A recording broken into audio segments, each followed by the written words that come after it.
Good morning, everybody. Welcome to Coffee with Bearded Bad Dad podcast. Hey, man, this is my first time reading the news live, so we're going to do it together.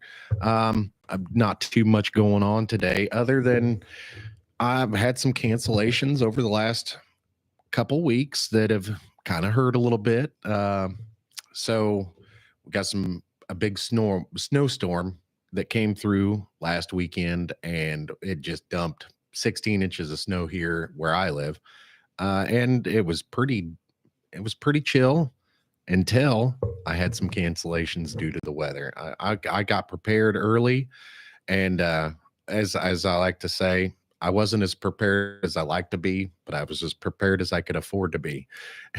I like to say that, and it's pretty much true in my case. But I had some cancellations due to uh, somebody got called into work. They were on call in, and just a couple other people just couldn't get here. So that's what happened with that. And due to that, I got a little back behind on the podcast a little bit, and so I decided to go live and read some news. And you never know, we might do this on a regular basis if it turns out right. So today in history, this day in history, in 1986, the NCAA adopts controversial Proposition 48.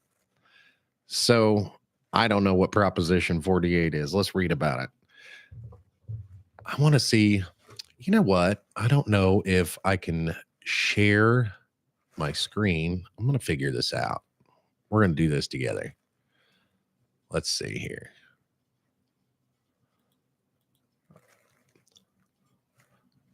Bear with me while I figure this out. Let's see if I could share my screen. Because I'm on history.com. And I'm getting today in history facts from history.com. See if I can. I wonder how to share screen. There we go. Hey. Let's see here. There we go. Look at that. I figured it out. So on January 13th, 1986, the NCAA schools vote to adopt Proposition 48, a controversial regulation that mandates minimum high school grades and scores on standardized college entrance exams for student athletes to participate in sports as freshmen. The proposition, which passes by a large margin, was not implemented until 3 years later. So I guess that's a pretty good rule, right? I mean, it's got to be,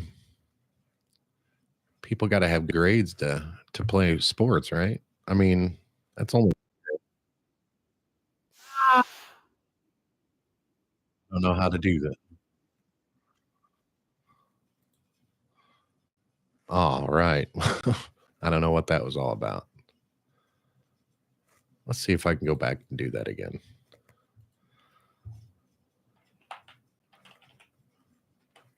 All right.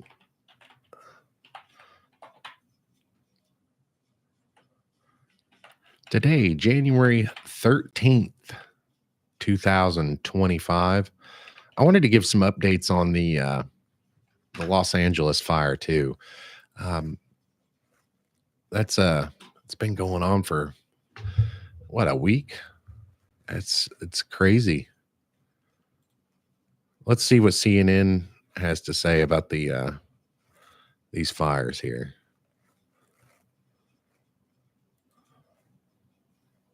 All right. Here we go. At least 24 people have died and a dozen are missing. Officials say it's not yet safe to assess the true toll.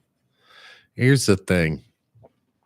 I've seen a lot of conflicting information on social media and stuff. You can't really trust information that's all willy-nilly out there in the freaking stratosphere. You gotta go to trusted sources. I'm not sure about CNN being a trusted source, but I dig it. But yeah, remains of a 95-year-old found in burned ruins of her Altadena home. That's crazy. Oh my goodness. The remains of 95-year-old Dalcy Curry were discovered in the ruins of her Altadena home. CNN affiliate KABC reported Monday. The coroner confirmed the news to Curry's family on Sunday shortly before 6 p.m. local time. That's sad. Man, that is really sad. It sucks that's happening. And they said dozens are missing. It's insane to me that people are making this political right now also. I don't see the whole point in that. I mean, at least get the fires contained and put out, and we can assign blame later. Like right now is not the time to play the blame game. I don't get it. But it is what it is, right? I mean, let's see what's going on in world news. Ukraine losing ground on the battlefield as Trump team pushes ceasefire. Imagine that. Boy. This is information from CNN.com. With just a week before Donald Trump re-enters the White House, Ukraine is bracing for some tough choices in the coming months. Its troops are on its back foot against Russia along several parts of the long front line. It is short of experienced soldiers and doubtful that military aid will continue to arrive at anything like the current rate. The commander of one Ukrainian battalion near Petrovsk said Russian forces there had intensified shelling and glide bomb strikes. This is wild. Look at that. Look at this picture here. Ukrainian troops preparing to fire a mortar towards Russian forces near the eastern Ukrainian town of Toretsk. Oh, that's kind of a funny name. On December 20th. Look at this. Could you imagine being in a war zone like that, down in the trenches like that? I just couldn't imagine in 2025 fighting a war like that. That's freaking insane. Wild. Well, I think that's enough of that. Let's see what else I can get into. I don't know. Let's check out Twitter. What's going on Twitter? Oh, Gavin Newsom 7 hours ago wrote Elon Musk exposed by firefighters for his own lies. Well, that's pretty wild too. Let's share a screen there. All right. Look at this. Gallons of it on that one building with the hose lays that we put in. Yeah. So, all right. What about water availability? Was water availability? I understand that was like not an issue in Malibu. Is that correct? Was it water? Well, yeah. So there was water. We have several reservoirs that casinos that we use a lot.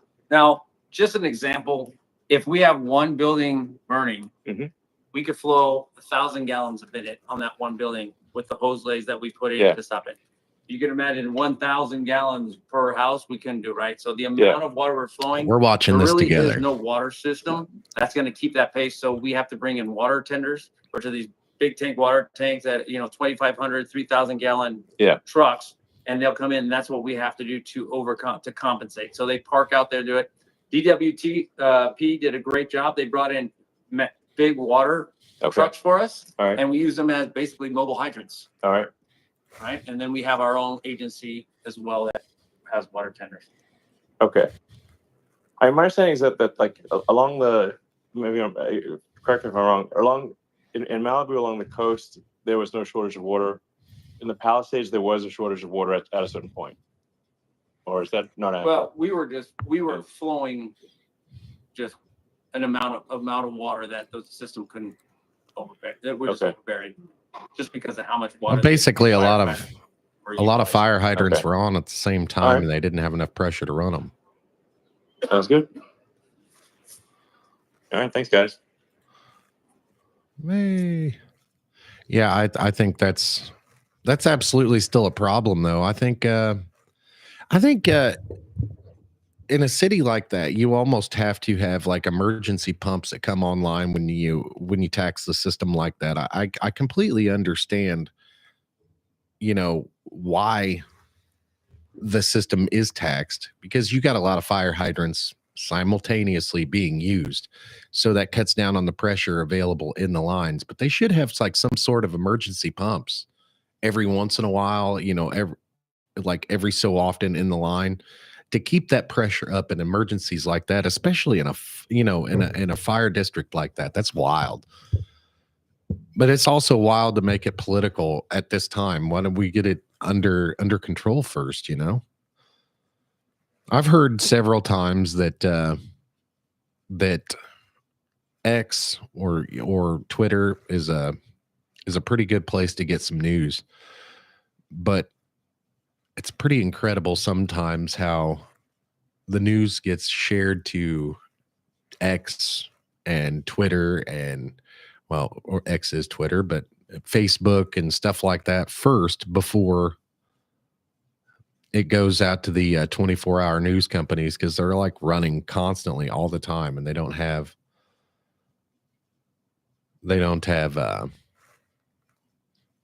any like breaking news faster than Twitter. It's insane. There's a lot of people on Twitter, I guess. I'm not seeing any real news to share. Let's see here. What else do we got? All right.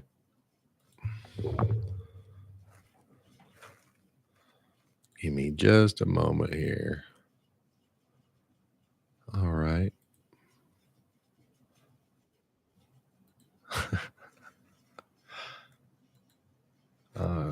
Oh no.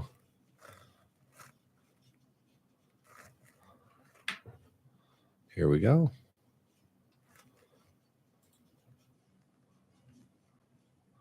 There's a good source for some news. Matt Tardio. Let's see. Below is an approved statement from Jennifer Davis, Matthew Livelsberger's wife. After reading it, please consider donating to GoFundMe. Has agreed to an interview telling her side of the story, which has not been told to the media. The interview. Oh, here we go. So Matthew Livelsberger, he was the attacker. I guess he blew up that Cybertruck in Las Vegas. So here we go on Matt Tardio's X here. Below is an approved statement from Jennifer Davis, Matthew Livelsberger's wife. After reading it, please consider donating to the GoFundMe, which is set up to assist Jen and her daughter in their time of need. Jennifer has agreed to an interview telling her side of the story, which has not been told to the media. The interview will be published on the YouTube channel linked in my bio, which is the Speak the Truth podcast. Speak the Truth. She will be allowed to speak her mind and has the final say on its release. Once approved by her, it will be released sometime this week. That's pretty awesome. Statement of Jennifer Davis. My name is Jennifer Davis, the widow of Matthew Livelsberger. I have kept silent until now because I, like all of you, have been in a state of pure shock and denial. The only reason that I have decided to break my silence is because I know that I owe it to our daughter. In our world of endless internet options, our daughter needs a post somewhere that speaks the truth of her father. The truth is, we were Matt's entire world. He loved being a father. We shared our very first Christmas as parents together with our beautiful daughter this year. The way that he adored his daughter was something so unexplainably beautiful. Unexplainably beautiful. I'm sorry. The way he cared and attended to my every need before I could even ask or think was just one of his endless qualities that have already birthed so many tears of mine in his absence. He loved both of us dearly and deeply. He was selfless and thoughtful. He shielded us and protected us to the very end. My husband's military career and service is and was exemplary and speaks for itself. He was a dedicated soldier and loved his family and his brotherhood with every ounce of his being. Matt was a hero among men who dedicated his whole life to serving our country, and he will be remembered as such. I want to clearly and directly address several pieces of misinformation that have been recently released about my husband and his family. First and foremost, Matt and I were in love and committed to our marriage. We had plans and a future with so many dreams that now will be just a memory to seal for our daughter. Matt was not only excited about our future together, but the future of his career and the new job that he had started. And in no uncertain terms, did we have any plans or intentions of breaking up or separating. Additionally, the paternity of our daughter was never in question and certainly was not an issue within our marriage. I hate even having to clarify that fact, as I find that lie personally slanderous and offensive. I want to clear for my daughter's sake, the DNA was pulled and verified as a match. Losing my husband has been the most devastating event in my life. Knowing my daughter's life will never be the same and she will never really know her father is more than I can process. As you can imagine, the added complexity and public nature of this adds to a level of pain and stress that no one can prepare for you. I sit here today, still in the unknown, wishing so badly I could go back to our wonderful first and last Christmas that we shared together. As the days have passed, I still do not have the answers that so many of you are looking for. I am desperately searching for them as well. While my daughter and I mourn our hero, we ask for privacy, please. Thank you. All right. So that was Matthew Livelsberger's wife, Jennifer Davis, in a statement that she put out through Matt Tardio of the Speak the Truth podcast. That was pretty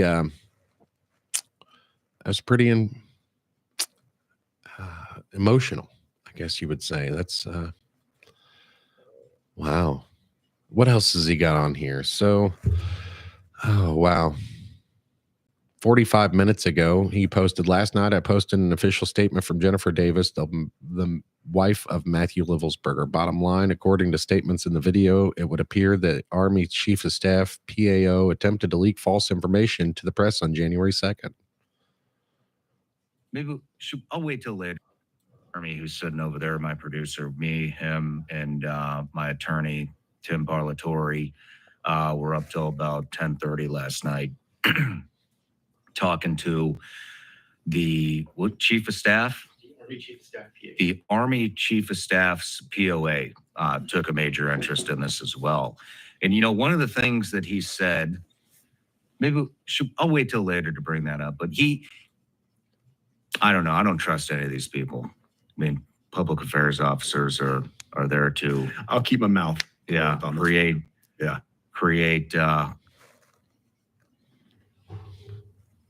PAO is there to protect the command. Yeah. 100%, nothing else. Yeah. They're not there to shed transparency on anything. They are there to protect the command. Let's recreate what the So this was on the story Sean is. Ryan podcast. And you know what's interesting? I'm just going to say it. You know what he said? He goes, on the call, he said, I didn't talk to him. I didn't want to talk to him. But so had them talk to him. He said, between me and you guys, this guy's DNA didn't match his son. And made it sound like it's some big secret. Then at 9:34 p.m., I think it was 9:34 p.m., the New York Post had a headline that said that so they're trying to make it sound like this guy did this because maybe he found out the son wasn't his, but there's a lot more to the story. I want to move over to Jeremy and Tim Parlatore. You guys spoke with the public affairs officer from the Joint Chief of Staff of the Army. How did that conversation go? Well, that was one of the weirdest conversations I've ever had with a public affairs officer.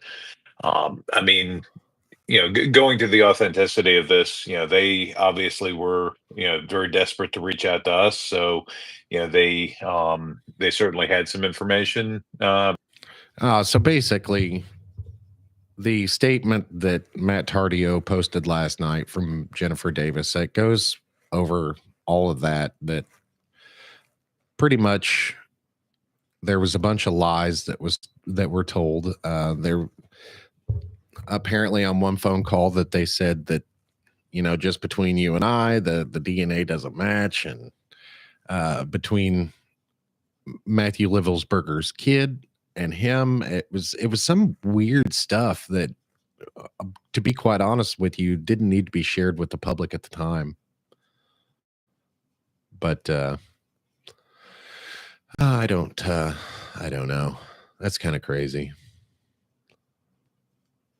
Let's see what else we got here. Let's go over to News Nation for a minute and read some of the headlines there. And then we'll get back into this day in history, because I lost the screen there for a second. All right, here we go. So, death toll rises to 24 in LA wildfires. More wind expected. That's what I wanted to see here. I wanted to get the winds, and let's read this article. The death toll in Los Angeles area wildfires has reached at least 24. Dozens are missing still, they said. Dozens are missing. An authority said the number is expected to rise as cadaver dogs search through still smoldering neighborhoods. That sucks. The Los Angeles County Medical Examiner reported 24 fire-related deaths on Sunday. Los Angeles County Sheriff Robert Luna confirmed 14 of the deaths that afternoon. The Palisades fire was 11% contained as of Sunday evening, while multiple other wildfires continue to burn, spanning more than 38,000 acres, forcing mass evacuations and destroying more than 12,300 structures. Gee, many Christmas. This is going to take years to rebuild.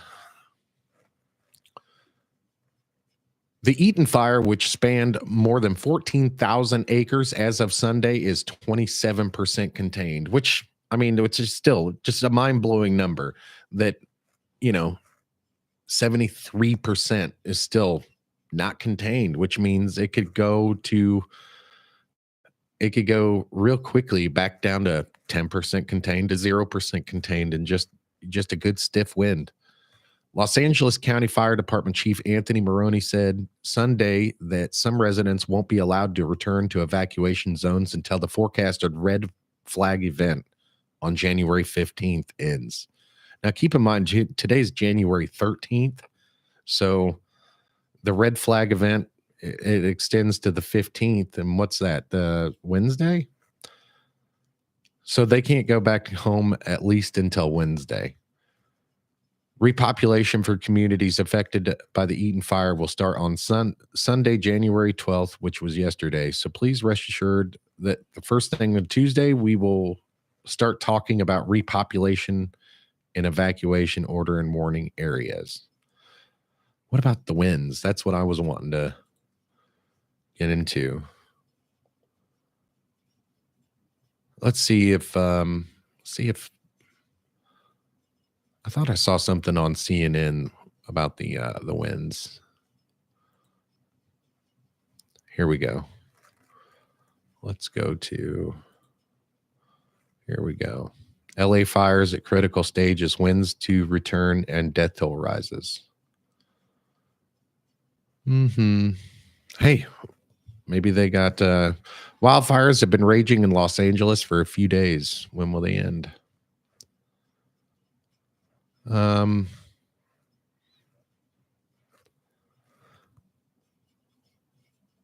There's not really. The next few days will prove critical to the firefighting effort, with dry weather and strong winds expected to continue before temperatures cooled toward the end of the week. Yeah, I wanted to see what the winds were going to be like for the next couple of days, because I heard they were gonna be bad. The weeks ahead for the fire blazes around Los Angeles County, including the Palisades and Eaton fires, the weather forecast will be key to their immediate futures. A red flag warning, which means they are likely critical fire weather conditions, is in place for Los Angeles and Ventura counties through 6 p.m. Wednesday. The more extreme conditions are due to moderate to locally strong Santa Ana winds. The winds eased for the most part on Sunday. They picked up again and are forecast to be moderate to strong through at least Wednesday. Man, the very dry vegetation combined with the prolonged extreme extreme fire weather conditions will support rapid spread and erratic behavior of any new or existing fires. Red flag warnings are also in place for other parts of Southern California, including inland Orange County and the Inland Empire, the areas just south and east of Los Angeles. Wow, that's freaking insane. I wanted to see what the weather was going to be like, though, if they had, what's this?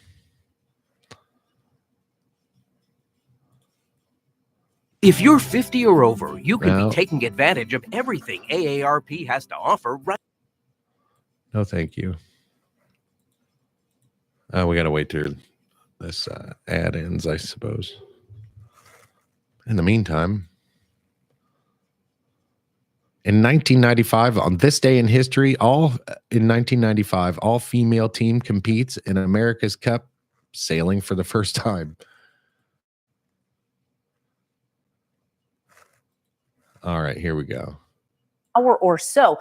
You look at this wind map. This is current winds, and we've got a couple still left on here with those single-digit numbers, but more and more of them are starting to creep into the teens, in the 20s, and that's going to be the trend over the next 24 hours to see them continue to go up, and not just for today, but also Monday. You'll notice both of these days have both the elevated and critical fire threat, not just in LA, but even some of the surrounding areas as well, and that's in anticipation of these winds continuing to rise as we go through the evening, and especially Monday and Tuesday and Wednesday, because we're not going to really get a break for several more days now. You can see more of these starting to creep up, 30, 40, 50, even some wind gusts high as 60 miles per hour expected over the next several days. And that is really going to complicate things for a lot of those firefighters that are out there. You look at the fires that we have here, and yes, those containment numbers have been able to come up the last 24 to 36 hours. And that has been fantastic news, but they're not quite there just yet. And one thing that all of these areas have in common is just how dry it's been. All of them in these dark orange color here, indicating they are in severe drought category. And it's because of how little rain has fallen in the last few months, not just January itself, but look at this. Since October 1st, which is when the water year begins, that follows more of a natural water cycle rather than having it start on January 1st. Since that October 1st date, they have only had 3/100ths of an inch of rain in the LA area. Normally, they would have at least 4.5 inches by this point in time. And to kind of show you some comparison, this is January of last year. Now where there was no drought whatsoever in the state of California. Now, fast forward, we have several areas in that severe drought category. Keeping in mind, too, that this map. Yeah, that was yesterday. So nothing really current, but the winds are supposed to pick back up to like 60 miles per hour this week. It's that's going to be crazy. Let's see here. So on this day in history, in 1968, Johnny Cash performs at Folsom Prison. January 13th, 1968. 1990, on this day in history, Douglas Wilder of Virginia becomes the nation's first elected black governor. Hey. Oh, James Joyce died on this day in history in 1941. On this day in 1999, Michael Jordan retires for a second time.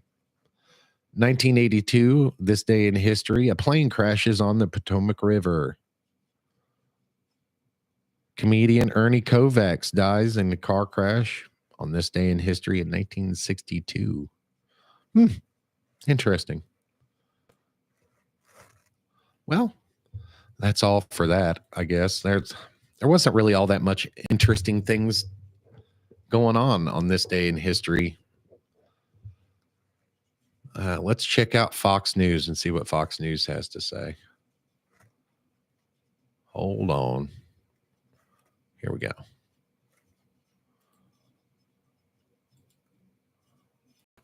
All right. Crews gear up to battle a ruthless new threat to contain apocalyptic devastation.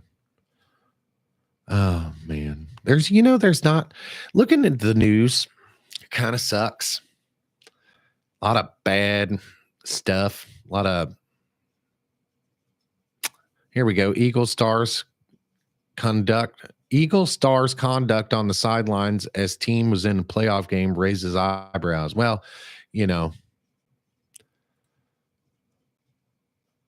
AJ Brown reads a book on the sideline during team's playoff win. And I don't know why that would.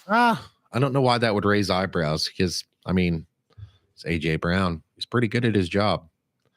Departing FBI boss warns China pre-positioning to wreak havoc with U.S. critical U.S. infrastructure. That's interesting to me because some people just know they can save hundreds on car insurance. But Christopher Wray revealed why he decided to resign during such a dangerous time and with nearly 3 years left to go in his term during an interview on CBS's 60 Minutes on Sunday.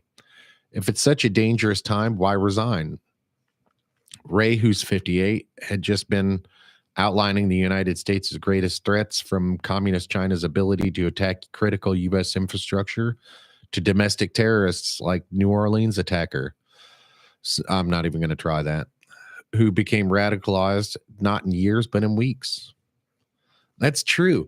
Isn't that wild how that one guy, he was able to be radicalized, not in a matter of years, like it normally takes like a United States citizen to become radicalized.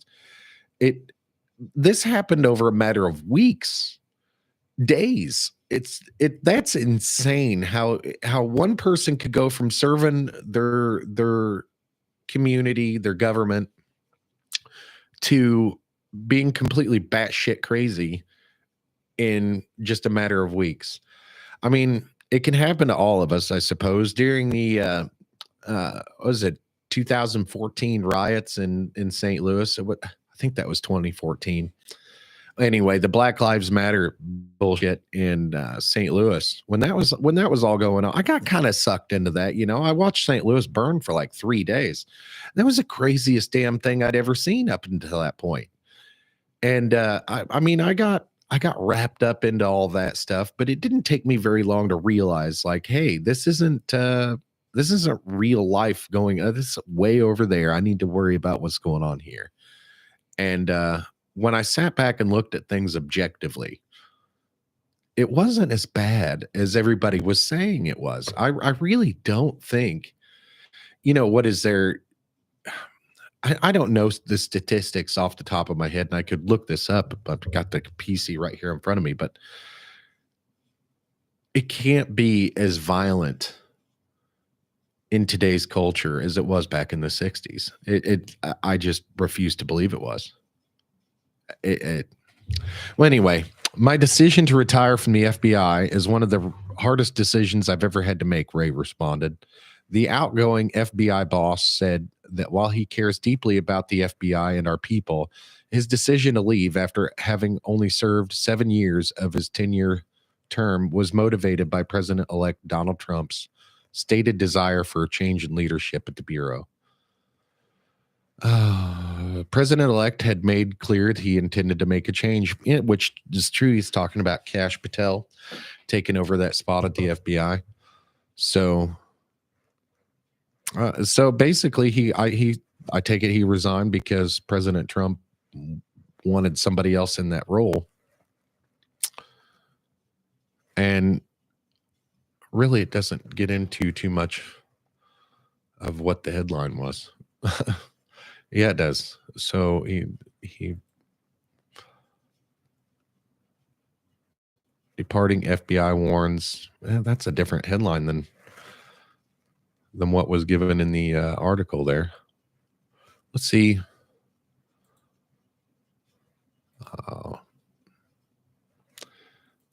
Today's famous birthdays. We could get into that, couldn't we? Today's famous birthdays. Let's see.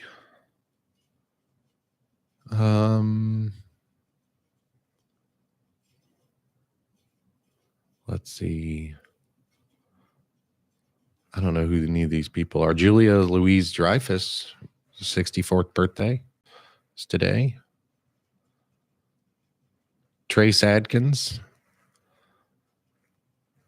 He was born today, January 13th, 1962. Patrick Dempsey, it's his 59th birthday today. Oh my.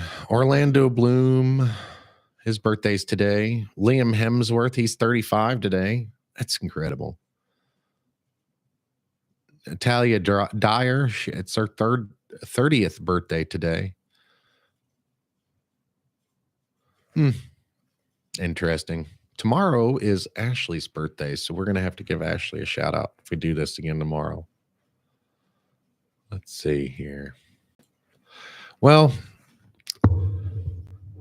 I didn't really find anything too interesting today in the news.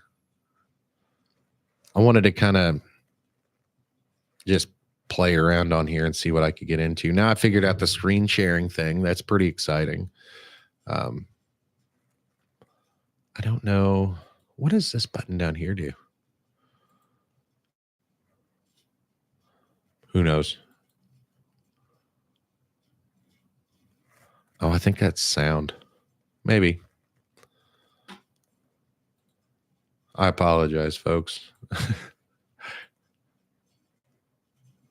Let's surf Twitter some more. Here, let's share the screen. All right. So Mick West says the people have spoken. Lou Elizondo will be appointed UFO czar. That's kind of crazy. Bernie Sanders. You know, when I look at this guy's tweets, and I don't even know how I see this guy's tweets so often. I mean, I'm not following him. So on January 10th, this guy wrote, "The debate is long over. Climate change is real and it's here."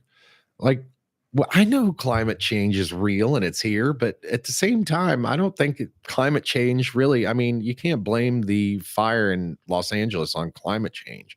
There's a lot of different factors. Like some of those fires are being set purposefully. You know, at least one of those fires is being investigated as arson.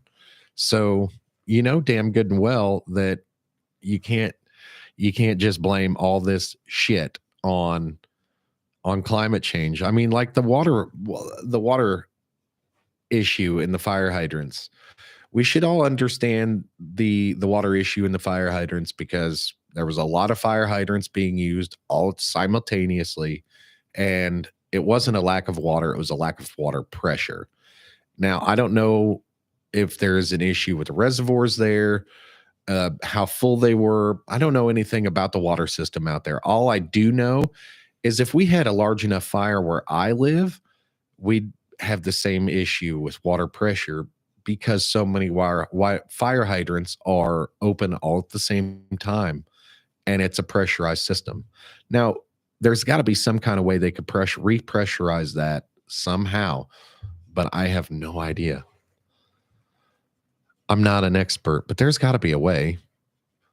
It's not even being talked about, so look at that. That's crazy. Look at this. That is wild.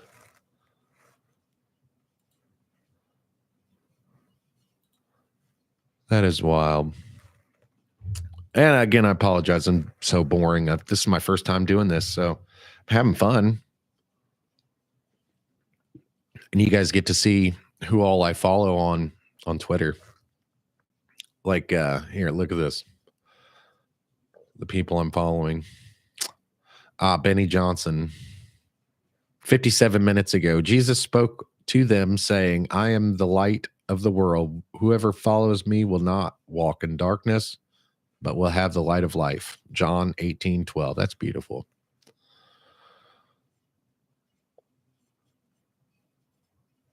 Peter Zeihan.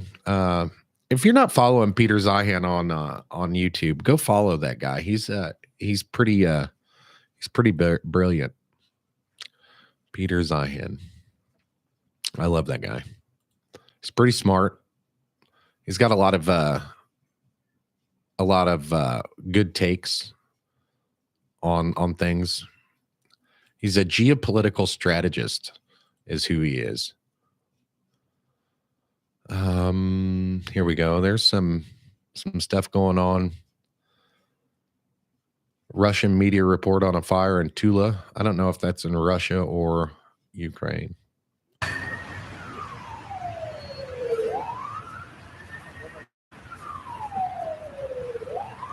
I'm assuming that's Russia. That's a pretty crazy thing going on. Russia and Ukraine.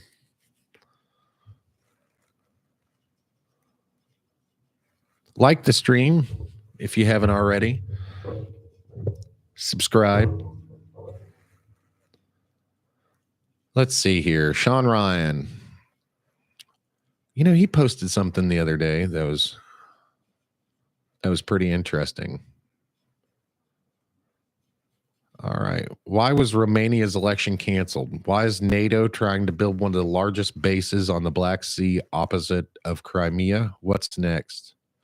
I sit down with CG in Romania in the next episode of the Sean Ryan Show to discuss a coup d'etat in Romania, the allegations against him and the Russia-Ukraine war, NATO, oligarch influence, the Biden administration, George Soros, and so much more.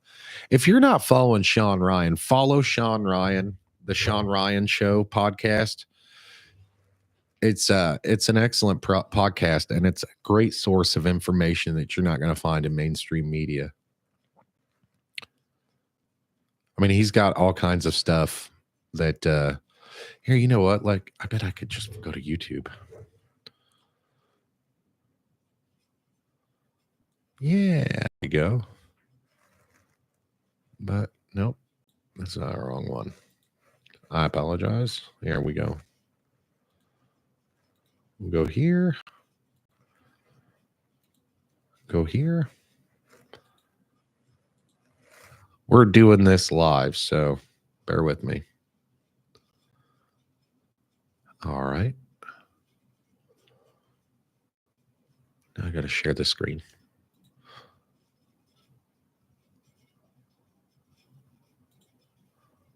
Go. I'll play a couple more videos and then I'll get out of here. Sean Ryan is Sean Ryan's the man. I can't Sean Ryan Show. Here we go.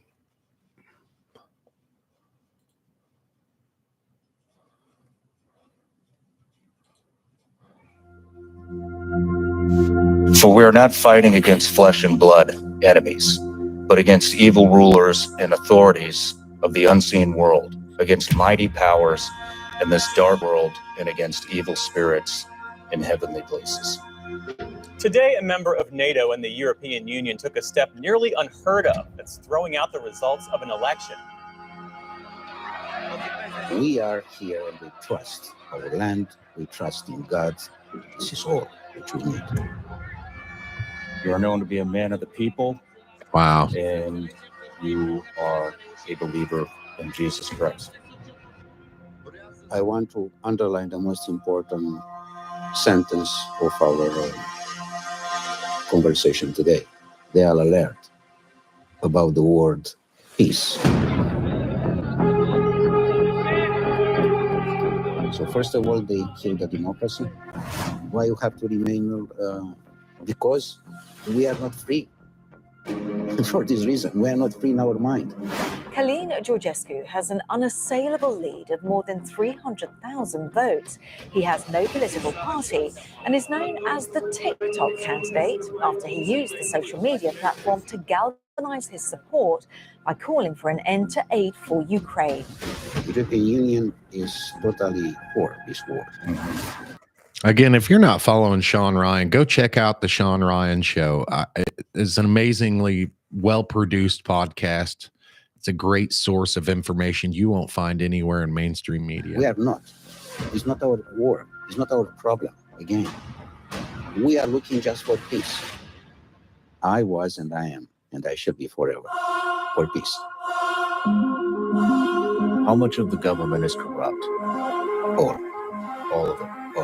How will you reconstruct that? It's very simple. Very simple. Is Romania in the midst of a coup right now?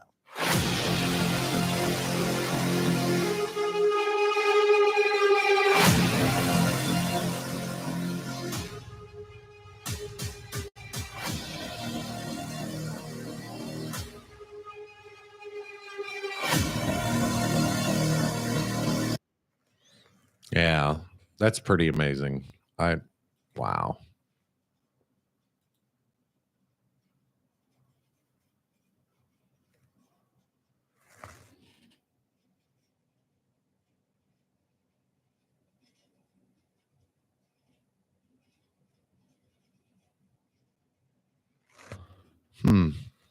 Now I got to go back and figure out how to get back to my live stream here. Ha.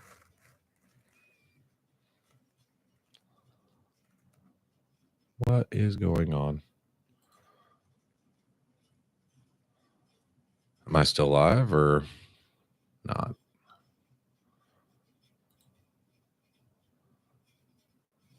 Yeah, I'm still live. All right, well.